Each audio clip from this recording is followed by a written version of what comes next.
आइए अब हम लोग देखते हैं लोग एनसीईआरटी चैप्टर नंबर 2 केमिस्ट्री का अम्ल क्षारक तथा लवण का से कुछ ऑब्जेक्टिव। ये आइए हम लोग देखते हैं यहाँ पर अम्ल नीले लिटमस पत्र को करते हैं, यानी कि अम्ल के विलयन में यहाँ पर जो है अम्ल के विलयन में नीले लिटमस पत्र को जब डालते हैं तो नीले लिटमस पत्र को ये लाल कर देता है। ये बहुत बार क्वेश्चन पूछ चुका है कि अम्ल के विलयन में नीले लिटमस पत्र को डालते हैं तो उसका कलर कैसा हो जाता है, लाल हो जाता है। तो याद रखिएगा लिटमस पत्र एक प्राकृतिक सूचक है जिससे पता चलता है कि कौन अम्ल है कौन आप लोग का क्षार है। दूसरा कर है क्षारक, यहाँ पर विलयन क्षारक के विलयन में लाल लिटमस पत्र को वो डालते हैं तो वो लाल लिटमस पत्र यानी कि क्षारक, इसी को कितने किताब में लिखा है भस्म, तो याद रखिएगा। तो क्षारक के विलयन में जब लाल लिटमस पत्र को डालते हैं तो लाल लिटमस पत्र को क्षार क्या करता है, नीला कर देता है। आइए यहाँ पे देखते हैं 3 नंबर है, कर है कुछ धातु अम्ल से अभिक्रिया करने के फलस्वरूप बनाते हैं। कुछ धातु अम्ल से अभिक्रिया के अभिक्रिया करने से फलस्वरूप बनाते हैं। तो आप लोग का अम्ल से अभिक्रिया करने के फलस्वरूप लवण बनाते हैं और आप लोग का लवण बनाते हैं और हाइड्रोजन गैस को निष्कासित करते हैं, यानी कि हाइड्रोजन गैस क्या करते हैं, निष्कासित कर देते हैं। आप लोग यहाँ पर देख सकते हैं कि एग्जाम्पल Na सोडियम, आप लोग NaOH ये जिंक से अभिक्रिया कराएंगे तो ये सोडियम जिंकेट बनेगा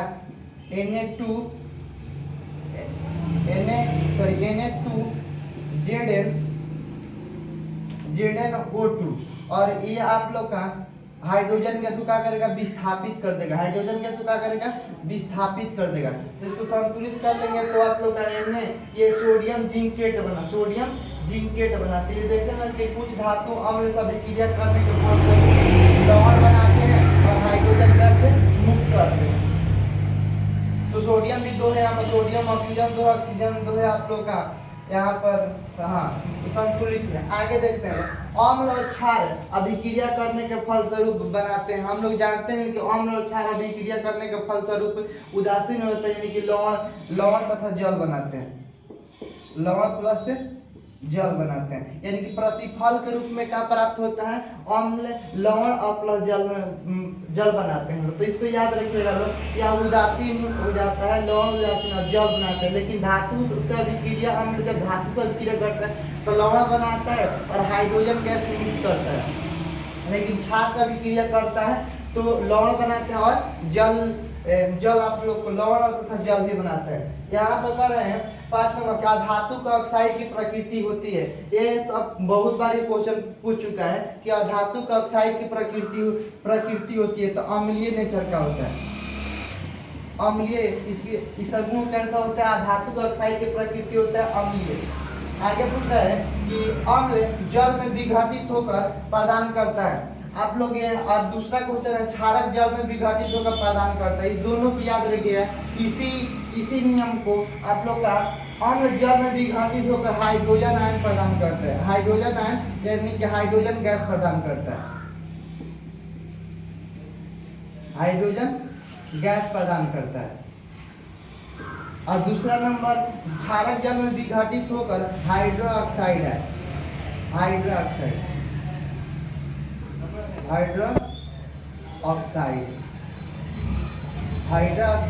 प्रदान करता है। इसी नियम को आर्हेनियस ने बताया था कि अम्ल जल में विघटित होकर हाइड्रोजन गैस प्रदान करती है, यानी कि जो भी आप लोग का अणु है जल में विघटित होकर हाइड्रोजन गैस प्रदान कर रहा है तो आप लोग का वो अम्ल है। और जो जल में विघटित होकर आप लोग का हाइड्रोक्साइड आयन प्रदान करता है तो आप लोग का क्षार है। नहीं तो इसके पहले आप लोग का अम्ल और क्षार का परिभाषा के रूप में बताया जाता है कि अम्ल का होता है स्वाद में खट्टा होता है और आप लोग का क्षार का होता है स्वाद में कड़वा होता है। लेकिन जब आर्हेनियस ने अपना नियम दिया था, आर्हेनियस ने बताया कि जो आर्हेनियस यानी कि अम्ल जल में विघटित होकर हाइड्रोजन आयन प्रदान करते हैं और क्षारक जल में विघटित होकर हाइड्रोक्साइड आयन प्रदान करते हैं। इसको याद रखिएगा। आगे चलते हैं, कह रहे हैं कि जल में घुलनशील क्षारक, बोले तो ना आप लोग कहीं जगह एनसीईआरटी में अधिकतर क्षारक यूज किया है। और अगले चलो मतलब अगर जब हम लोग स्टूडेंट फिल्म करके भारतीय भवन की बात करें तो उसमें भस्म का यूज किया है। तो अम्ल में घुलनशील क्षारक, अम्ल में घुलनशील क्षारक को कहते हैं। तो अम्ल में घुलनशील क्षारक को यानी कि अम्ल में घुलनशील सॉरी अम्ल नहीं, जल में घुलनशील क्षारक को क्या बोलते हैं? क्षारक का क्या बोलते हैं? वो क्षार, यानी कि जल में सॉरी यहाँ पर जल में घुलनशील क्षारक यानी कि भस्म को क्या बोलते हैं? क्षार। ये परिभाषा भी 2 नंबर हम ऑब्जेक्टिव में भी उठा सकते हैं और आप लोग का 2 नंबर में भी हो सकता है। आगे 9 नंबर है, कह रहे कि साबुन की प्रकृति होती है। तो साबुन की प्रकृति आप लोग का क्षारीय होता है। साबुन का प्रकृति यानी कि साबुन का स्वभाव क्षारीय होता है। 10 नंबर कह रहा है कि उदासीन विलयन का पीएच मान होता है। तो उदासीन विलयन का पीएच मान होता है 7। पीएच स्केल में यानी कि पीएच मान मतलब पावर ऑफ हाइड्रोजन यानी कि उदासीन विलयन का पीएच मान होता है 7। आगे कह रहे हैं कि पीएच स्केल में किसी विलयन का पीएच मान 7 से कम है तो वह होता है। अगर पीएच स्केल एक ऐसा मतलब मात्रक है जो क्या करता है हम लोग को कि जो इसी से हम माप कर बता सकते हैं कि कौन अम्ल है और कौन भस्म है, कौन न अम्ल है न भस्म है। तो पीएच स्केल में आप लोग का जितना ही 7 से कम होता है, 7 से जाकर 0 से लेकर 14 के बीच में पीएच स्केल पर मात्रा को सूचित किया जाता है। तो 0 से लेकर 14 के बीच में, लेकिन यहाँ 7 पर क्या होता है? उदासीन होता है। और 7 से जितना ही कम होता है तो अम्लीय होता है, अम्लीय होता है। यानी कि 7 से कम होगा वो क्या होता है? आप लोग का अम्लीय होता है। इसको आप स्क्रीनशॉट दे सकते हैं और आगे ऑब्जेक्टिव अब आगे देखते हैं। चलिए अब आगे हम लोग देखते हैं। यहाँ बात में पूछ रहा है कि जठर रस का पीएच मान होता है। जठर रस यानी कि हमारे पेट में जो हाइड्रोक्लोरिक अम्ल पाया जाता है उसका पीएच मान होता है। तो उसका पीएच मान अगर जो एनसीईआरटी से देखें तो उसमें लिखता है लगभग 1.2 के करीब होता है, या जब भारतीय पद में 1.0 दे देता है। तो इसको याद रखिएगा लोग, 1.2 होता है। कह कि नींबू रस का पीएच मान होता है, नींबू रस का पीएच मान होता है लगभग 2.2 या लगभग 2.2। और अन्य भी प्रकाशन के बुक में लिखता है 2.5। तो एनसीईआरटी में 2.2, तो एनसीईआरटी को ही ज्यादा केयर कीजिएगा लोग।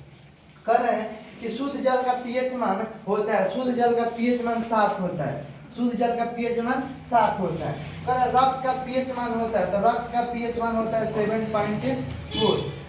मिल्क ऑफ मैग्नीशियम का पीएच मान होता है, तो मिल्क ऑफ मैग्नीशियम का पीएच मान होता है 10। कह रहे कि आगे देखिएगा लोग, कह रहे मनुष्य के शरीर के पीएच मान का परिसर होता है। तो मनुष्य के शरीर के पीएच मान का परिसर होता है 7 से 0.0 से लेकर 7.8 के बीच के इस मतलब मनुष्य के शरीर का पीएच मान, मनुष्य के शरीर का पीएच मान होता है। आगे देखते हैं लोग, कह रहा है कि शुक्र का वायुमंडल में किस अम्ल की शुक्र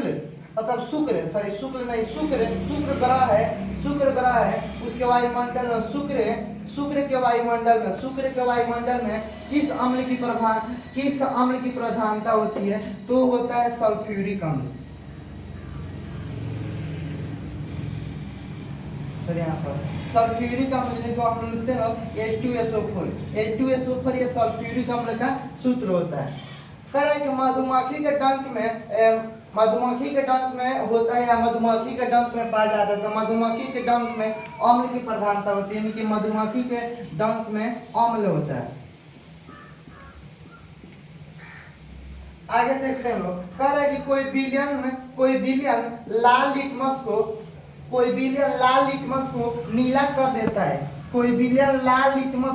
कर देता है, उसका पीएच मान संभवतः क्या होगा? आप लोग का आगे के ऑब्जेक्टिव बताए थे कि नीले लिटमस पत्र को जो लाल कर देता है वो अम्ल का विलयन होता है, और उसके बाद बताए थे कि जो आप लोग का लाल लिटमस पत्र को नीला कर दे वो आप लोग का क्षार होता है। तो निसंदेह आप लोग का इसका पीएच मान क्षार का पीएच मान ही होगा। तो देखिए लोग आगे तो ऑप्शनल से मतलब बोल रहे कि आप लोग ऑप्शन दे तो ऑप्शन से भी निकाल सकते हैं यहाँ पे देखिए कह रहा है कि 1 होता है, 4 होता है, 5 होता है, ये तीनों आप लोग का अम्ल का है, तो ये तो हो नहीं सकता है। तो पीएच मान कितना होता है, होना चाहिए 10 होना चाहिए। आगे कह रहा है किंग ऑफ एसिड, यानी कि एसिड अम्लों का राजकुमार कहा जाता है, तो अम्ल का राजकुमार कहा जाता है सल्फ्यूरिक अम्ल। इसी को H2SO4 का हम लोग क्या बोलते हैं लोग, किंग ऑफ एसिड। केमिकल है किंग ऑफ एसिड, सल्फ्यूरिक अम्ल को किंग ऑफ एसिड कहा जाता है H2SO4। इसका आप स्क्रीनशॉट ले सकते हैं। नेक्स्ट ऑब्जेक्टिव को हम लोग अगले वीडियो में देख रहे हैं लोग। चलिए अब हम लोग आगे देखते हैं लोग। देखिएगा लोग, आप लोग का एग्जाम में पीएच वैल्यू से और किस प्राकृतिक स्रोत में कौन सा अम्ल पाया जाता है, इससे हर साल क्वेश्चन पूछता ही है। तो आप लोग को याद रखना है, पीएच वैल्यू में जो इम्पोर्टेंट था आप लोग का कराए और इसका याद रखिएगा। देखिए लोग पूछ रहे हैं कि प्राकृतिक स्रोत है सिरका जो अचार में उपयोग किया जाता है, तो सिरका में कौन सा अम्ल पाया जाता है, तो सिरका में हम लोग को पाया जाता है एसिटिक अम्ल। सिरका में कौन सा अम्ल पाया जाता है, तो एसिटिक अम्ल पाया जाता है। यहाँ देखिए आयकर है संतरा में कौन सा अम्ल पाया जाता है, तो संतरा में हम लोग का सिट्रिक अम्ल पाया जाता है, संतरा में सिट्रिक अम्ल। ठीक है, आगे हम लोग देखते हैं इमली कर रहा है कि इमली में कौन सा अम्ल पाया जाता है, तो इमली में हम लोग को पाया जाता है टार्टेरिक अम्ल। टार्टेरिक अम्ल। आगे चले, इमली में कौन सा पाया जाता है, टार्टेरिक अम्ल। यहाँ पर पूछा टमाटर में कौन सा अम्ल पाया जाता है, तो टमाटर में हम लोग को पाया जाता है ऑक्जेलिक अम्ल। ऑक्जेलिक अम्ल टमाटर में, ऑक्जेलिक अम्ल हम लोग को टमाटर में पाया जाता है। टमाटर में कौन सा अम्ल पाया जाता है, ऑक्जेलिक अम्ल। खट्टा दूध या वही खट्टा फटा हुआ दूध और या दही में कौन सा अम्ल पाया जाता है, दही में हम लोग को पाया जाता है लैक्टिक अम्ल। लैक्टिक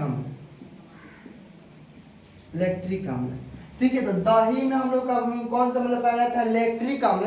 और एक आप ये भी जानते होंगे कि धावक जब दौड़ता है तो उसके मतलब जोड़ों पर दर्द उत्पन्न होने लगता है, दर्द करने लगता है या उसका पैर दर्द करने लगता है दौड़ते वक्त, तो वहां पर कौन सा अम्ल की उत्पत्ति होता है, लैक्टिक अम्ल की। ये कितना बार भी पूछ चुका है, तो वहां पर कौन सा अम्ल उत्पन्न होता है, तो लैक्टिक अम्ल। लैक्टिक अम्ल के कारण ही धावक के पैरों में दर्द होने लगता है। आयकर है कि नींबू में कौन सा अम्ल पाया जाता है, तो नींबू में हम लोग का पाया जाता है सिट्रिक अम्ल। संतरा और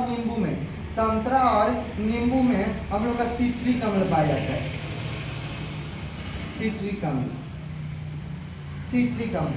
आयकर है चींटी के डंक में कौन सा अम्ल पाया जाता है, तो चींटी के डंक में हम लोग को पाया जाता है मेथनोइक अम्ल।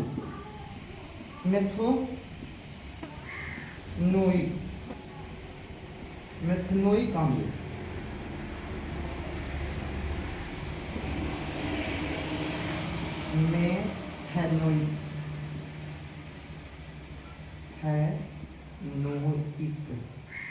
मेथनोइक अम्ल। तो चींटी के डंक में कौन सा अम्ल पाया जाता है, चींटी के डंक में कौन सा अम्ल पाया जाता है, तो मेथनोइक अम्ल।